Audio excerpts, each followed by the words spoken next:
Welcome into another video, and this video is sparked from somebody in the comment section. They were saying if we could make a video about this topic. I'll go ahead and show that to you guys right now.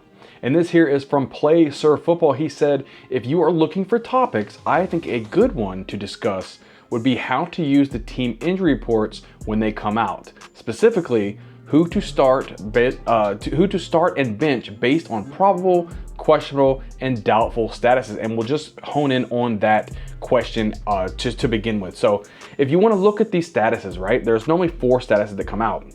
You have probable, you have questionable, you have doubtful, and then you have out, right? And they're all in the percentages of about 25%. So if somebody's listed as out, there's a 0% chance he will play. If he is doubtful to play, he's probably a 25% chance to play. Now, if you are out or doubtful, you probably need to take those guys out of your lineups. Those are probably not guys that are going to play anyway.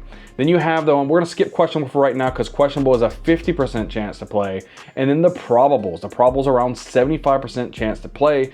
But in my experience, if someone is listed as probable, he's probably going to play. Now they've got these, other ones that maybe, oh, I'm probable, and then they don't end up playing for whatever reason. But if they're probable, they're probably going to play, even though they say it's about a 75% chance. Now the one that we hate is the one that says questionable. There is a 50-50 shot, and there's a lot of things that go into it, right? If somebody is questionable to play, you have to look at some factors. Do they have a bye week coming up? A lot of times maybe it's week 4 or week 5. Let's just say it's week 5. For argument's sake, and this player is questionable to play. Maybe the starting running back is questionable, maybe with a knee injury or something like that. If they have a bye week the following week, they're a lot higher or more chance of them sitting that player because they have an extra week to get this player healthy and strong. There's a couple things that we need to dive into to figure out which one of these categories are the best. Obviously, the probable is the ones that you want to see on all of your players. If you're seeing doubtful or out, you don't want to start those players. Let's go ahead and look at the second part of this question. Now, if we look at Football also said, he said, how much stock to put it into practice and did not practice information. So this is the type of information that a lot of people may be wondering about. I'm glad that Football kind of put it out there so I can kind of explain to you guys what happens when people don't practice. So there's a lot of reasons that go behind people not practicing.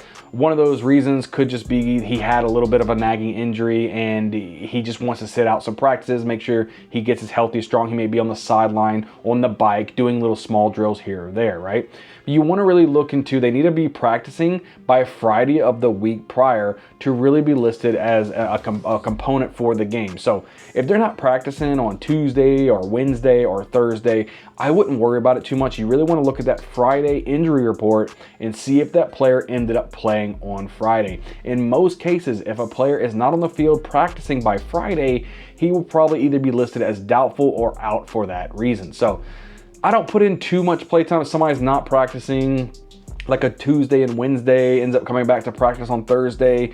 They're probably just resting, maybe just, a little bit of injury, a little bit of just a nick in the knee, little soreness, things like that. What you want to look at, like I said, is that Friday practice report and see, did he practice? If that player did not practice, you may want to start thinking about other options for Sunday because you have to be ready to make those options. Here at the Buy Your Big on Fantasy Network, we're going to try to keep you up to date on all the probables, questionables, doubtfuls, and outs each and every week once the season does start. But I hope that answers that question for you, Football, and I hope that anybody else who had that question, it also answers that question for you. Make sure you guys are hitting the subscribe button. It really helps out the channel as we're cruising straight over to that 1,000 subscriber mark. We're putting in videos each and every week to help best you dominate your league. I can't wait to see you guys on the next video. We'll see you guys next time.